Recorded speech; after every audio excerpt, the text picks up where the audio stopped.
I picked up my final passenger at 11:47 p.m. I shouldn't have. The app was already logging me out when the request pinged. Surge pricing, triple rate, pickup at the old Greyhound station on 7th. The kind of fare that pays rent. I accepted before I could think about why someone would pay $87 for a 12-minute ride. The station's been abandoned since 2019. Everyone knows that. But the pin was right there on my screen, glowing orange in the pickup zone, and the passenger rating showed 5 stars across 200 plus rides. Verified account. Credit card on file. My Honda's headlights swept across the empty parking lot. Broken glass glittered like frost. The station's windows were boarded up, tagged with spray paint that had faded to ghosts of words I couldn't read. No one was there. I killed the engine, checking the app. The passenger dot pulsed exactly where I was parked. The timer showed I'd arrived, but the lot was empty except for a rusted shopping cart and a pile of waterlogged cardboard boxes. My phone buzzed. Passenger message. I'm inside. Main entrance. Please hurry. I stared at the boarded-up doors. The main entrance had a chain across it, padlocked. The kind of lock that had been there so long rust had fused the mechanism shut. Another buzz. Please, I'm running out of time.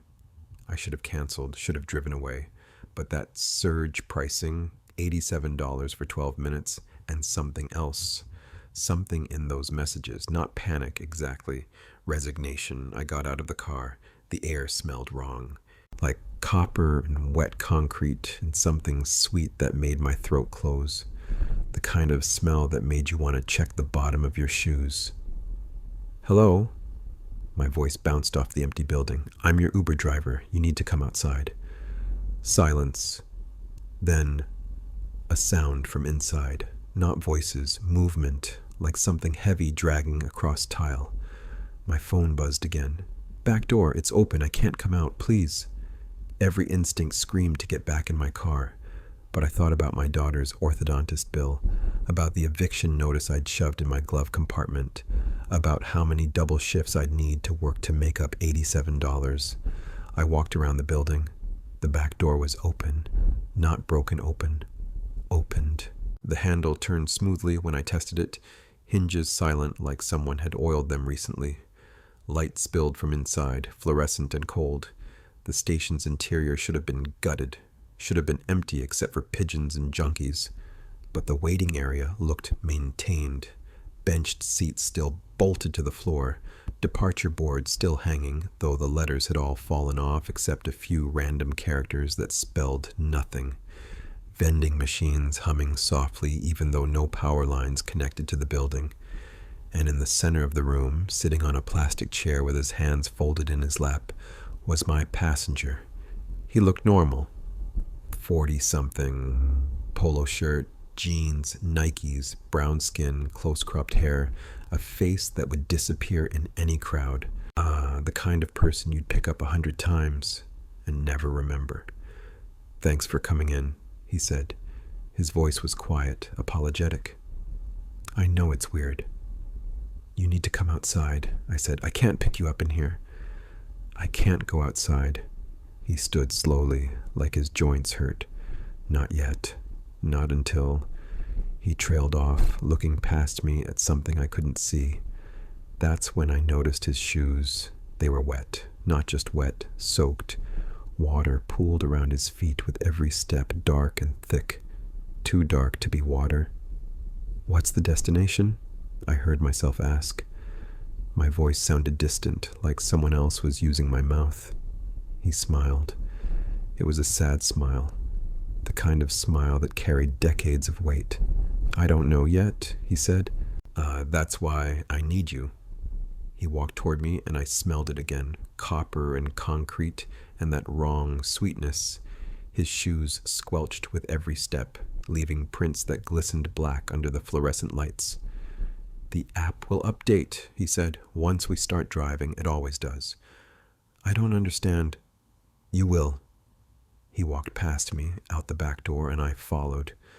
Because what else was I going to do? Leave him there, cancel the ride, and forfeit the fare? He got in my back seat without being told, buckled his seatbelt, settled in, like he'd done this 1,000 times. I got behind the wheel. My hands were shaking. The app showed the passenger was in the vehicle, but the destination field was blank.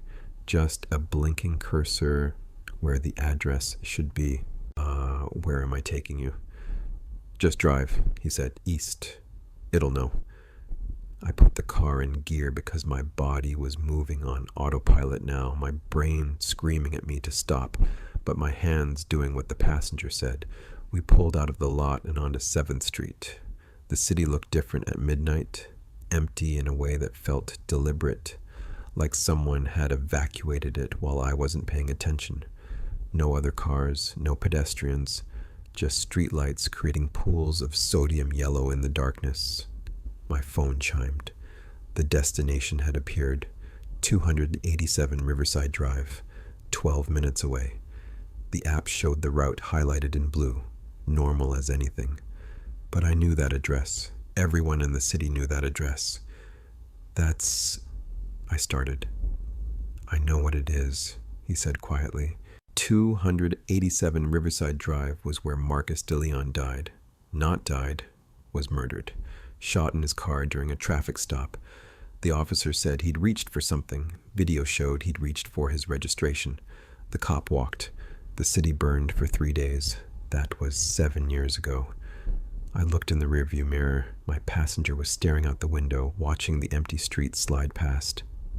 You're Marcus, he said. Yeah. My foot hit the brake without me telling it to. The car jerked to a stop in the middle of the intersection. You're dead. The words came out strangled. I know. You can't be in my car. You can't. This isn't possible. And yet, he spread his hands. Water dripped from his fingertips onto my upholstery. Not water, something darker. Here we are. I should have run. Should have abandoned the car right there and sprinted into the night. But I sat frozen, staring at the man in my mirror who shouldn't exist. Every night, Marcus said, I call a ride. Every night someone picks me up, and every night we drive to the place where I died. Why? Because I'm not the only one. He leaned forward, and his reflection filled my mirror. And tonight, right now, someone else is calling their last ride. My phone exploded with notifications. New pickup request. Emergency surge pricing. $500 for a 15-minute trip. Pickup location. 4600 block of Morrison Street, where Trayvon Hill was killed last week. Shot in his apartment during a no-knock raid. Wrong address. The cops said they announced themselves. His girlfriend said they didn't. Investigation pending. Another notification. Another request. 1200 block of Chester Avenue, where Dante Morris died in custody. Asthma attack in the back of a police van. No inhaler provided. Medical examiner said natural causes. His mother said murder. More notifications, more requests, dozens of them, hundreds all over the city, all the places where black men died and nobody was held accountable, all the addresses that became hashtags and then became history and then became forgotten. They're all waking up, Marcus said. Every night they wake up and they call for a ride because they don't know where else to go. They don't know how to rest. They just know they're supposed to be somewhere, supposed to do something. But the journey got interrupted. My hands wouldn't stop shaking. What do you want from me? Drive, he said. Take me to where I died. And when you get there, you'll understand. I can't. You already are. My foot pressed the accelerator. The car moved forward without me telling it to. We drove east through the empty city, following the blue line on my screen that led to Riverside Drive. How long? I asked. How long have you been doing this? 7 years, 2,555 rides, different drivers every night. They all react the same way you did. Fear, then curiosity, then acceptance. What happens when we get there? You'll see. We drove in silence. The city scrolled past like a film reel. Buildings I recognized turned strange by the empty streets and the fluorescent glow bleeding from closed stores that shouldn't have power. My phone kept buzzing, more requests. The whole city lighting up with pins marking every site where someone had died too soon, died wrong, died and nobody paid for it. The app isn't real, I said. This whole thing. The app is real, Marcus corrected. It's just being used for something it wasn't designed for. Technology doesn't care about the living or the dead. It just connects requests to services. Someone calls, someone answers. That's all it knows. But who's requesting? Who's sending? We are. His voice was soft. All of us. The dead don't rest easy. We don't fade. We get caught in the loop the moment we died, the moment we should have made it home but didn't. So we keep trying, keep calling for a ride that will finally take us there.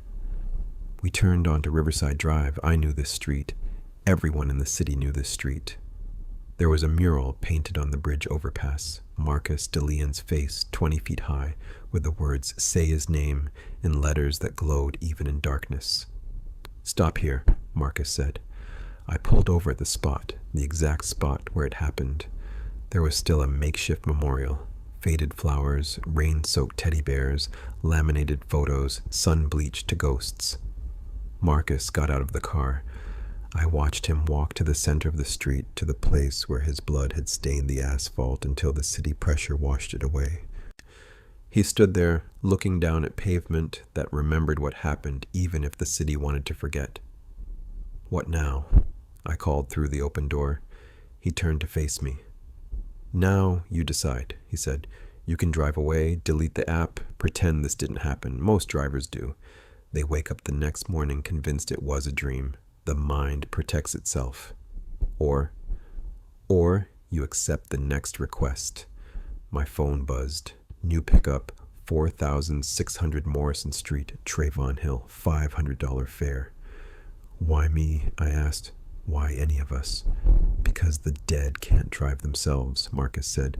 We need witnesses. We need someone from the world of the living to see where we died, to stand in the spot and acknowledge that it happened, that we existed, that we mattered. He was fading, not disappearing, just becoming less solid, transparent, like morning light was burning through him even though it was still night. Every night? I asked. Until things change. Until people remember, until... He smiled that sad smile again. Until we can finally go home. He was gone, just gone, like he'd never been there except for the wet footprints on my back seat that were already evaporating. My phone buzzed again. The Morrison Street request was still waiting. $500 for 15 minutes. Enough to pay my daughter's orthodontist bill and have money left over. I looked at the memorial on the roadside, the flowers, the photos, the names, so many names. I accepted the request. The app recalculated my route, 12 minutes to Morrison Street, where Trayvon Hill died last week at 23 years old, where his mother still came every day to leave fresh flowers because she couldn't accept that her son was gone, where he was probably waiting right now, confused and lost, trying to call a ride home. I pulled away from the curb, driving through the empty city toward the next pickup, toward the next witness duty, toward the next name that needed to be remembered. My phone was already full of requests, dozens of them, hundreds, all over the city, all over the country, every place where someone died too young and nobody was held accountable, every spot where justice failed and memory faded and the world moved on.